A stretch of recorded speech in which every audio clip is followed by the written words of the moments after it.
Welcome to Sociology Vibes, where we simplify challenging ideas into easy to understand insights.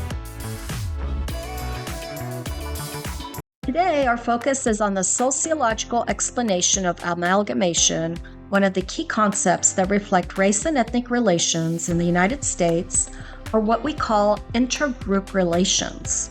In sociology, when we talk about intergroup relations, we're talking about how racial and ethnic groups relate to one another, both historically and in contemporary society, with an emphasis on patterns of power, privilege, and social status.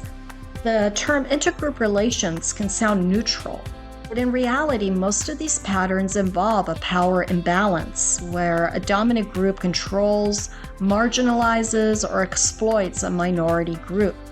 These patterns aren't just about individual behavior. They're built into history, culture, and the social structure of society. Amalgamation, also referred to as miscegenation, is a process by which minority and dominant groups combine to form a new culture, and this is achieved through intermarriage.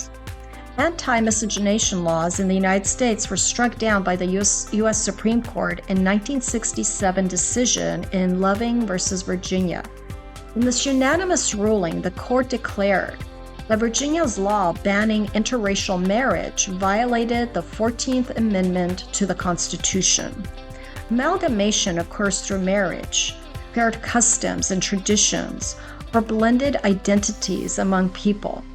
But it can also happen when two or more racial or ethnic groups interact to develop shared customs and identities. In the U.S., this can be seen in multiracial families, growing up in mixed ethnic communities, and younger generations who identify with multiple racial or cultural ethnicity backgrounds. Cultural fusion occurs across all aspects of culture, from music and food to language.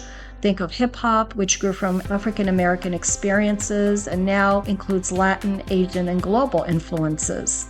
This involves cultural amalgamation, where something new and creative emerges out of connection and exchange between cultures and diverse racial and ethnic identities. It's important not to confuse assimilation with amalgamation. Assimilation happens when a minority group changes to fit into the dominant culture. Over time, the minority group gives up many of its original customs, language, or traditions to blend in.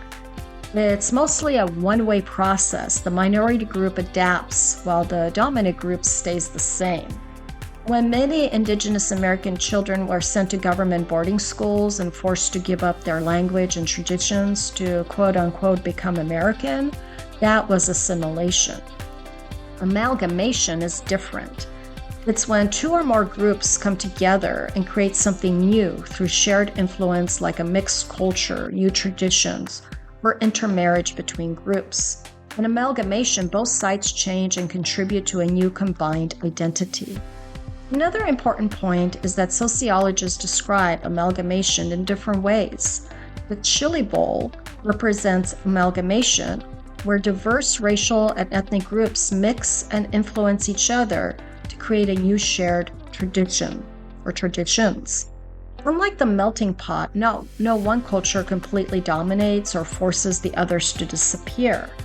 However, some sociologists caution that even this kind of blending can sometimes blur or erase cultural differences, while others view it as a natural process of gradual mixing that happens over generations.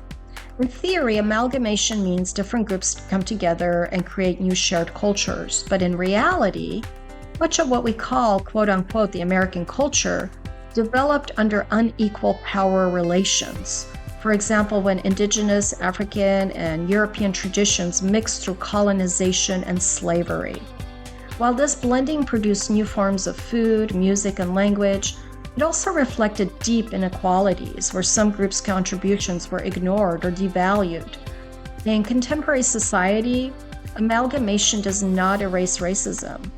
Individuals who identify as biracial or multiracial still experience society's prejudicial beliefs and racism, or feelings of not belonging in one group or another.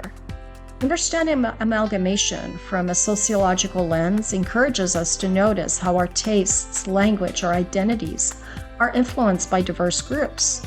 Seeing culture this way helps us move beyond the idea of fixed racial categories and critically explore cultural and social change in American society. And that makes sociology worth exploring further, don't you think? Thank you for watching. Be sure to comment below with your thoughts, questions, or any topics you'd like us to explore next. Let's keep the conversation going and our community growing. See you in the next Sociology Vibes video.